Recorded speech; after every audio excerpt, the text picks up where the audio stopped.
Somebody's asking, how do you put blood and pee into a trash bin so that your power of the blood and pee will absorb into Sun City? Oh, that's easy. Homeless people piss in the jar. I guess I'll just have to put my old lady underwears in the jar, maybe to absorb the piss. And then you shove it in the bin. Or maybe you put your old lady underwears into a bag, a trash bag. And then you shove your piss in there to absorb in the underwear with the blood. Then you put it all in the trash bag. Make a knot on it so nothing will ever come out, and throw it into the trash bin. Because really all you're trying to get is the power of God to people that you want to get it to. And now that I've talked to the gods, all this stuff seems so gory, or horrifying, but apparently it's anointed. I thought it was kind of weird. So I asked a god to prove that, because to me it just seems like you go to the bathroom or blood keeps flooding out. And you can see the death. You can see spiritual death coming out of it all. But it's like anointed oil.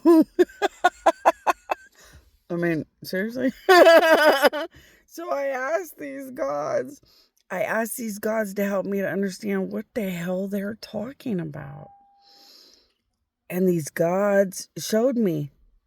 They're like, you don't see it because it's your powers. You don't realize how mesmerizing your powers are because you're so powerful.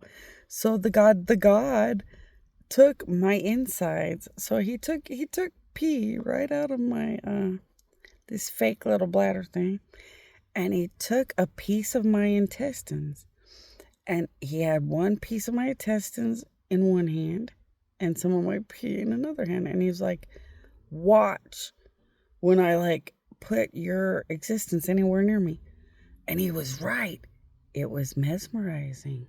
He wanted to worship it. He wanted to worship pee. He wanted to hold it and hug it and love it and worship it. It was just pee in his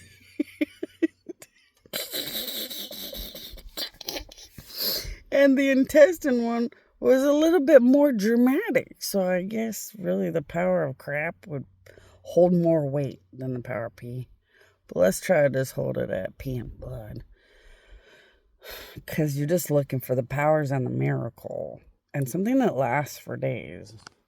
Let's not take this into the oblivion.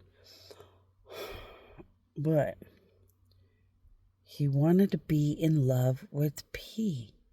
He wanted to be mesmerized and stare at it. After a while, he wanted it to be in him and part of him. And I still didn't get it. That's pee and part of my fake intestine. And then the God explained to me that I'm so powerful that I don't see the mesmerizing effect I have on other things. And I was like, I don't know. I don't get all that. So I went to Mary Magdalene, and I asked Mary Magdalene, can I ask a God to take some of Jesus' pee and some of his intestines and put it next to you and see what you do? So she said, yeah.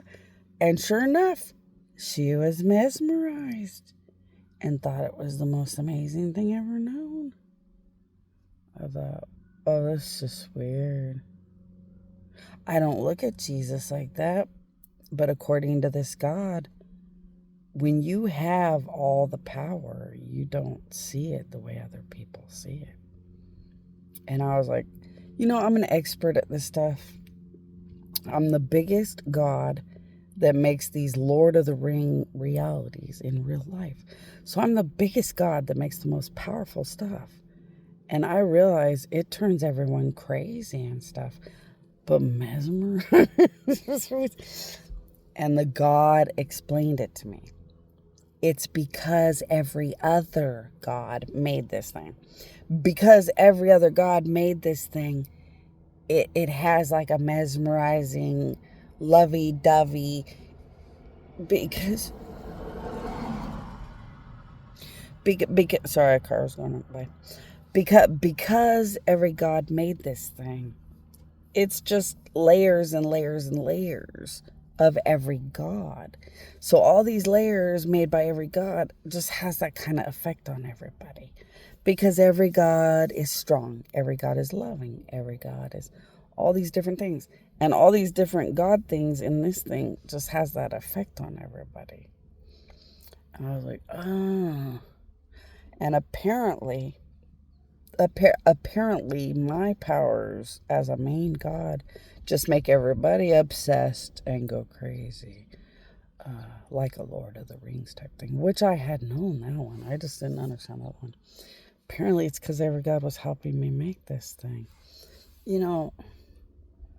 I never really researched the effect that gods and everybody have on everything. You never think about it. You're just happy normally that everybody's happy. A goddess makes everybody happy, so then it's good. Everybody's happy. Some god makes everyone happy. Well, that's great. Everybody's happy. Jesus made Mary Magdalene so in love and so cutesy. Well, everybody's happy. You don't think about these weird things till life goes so bizarre. Then you're like, well, I guess we have to analyze everything at the end of the world, huh?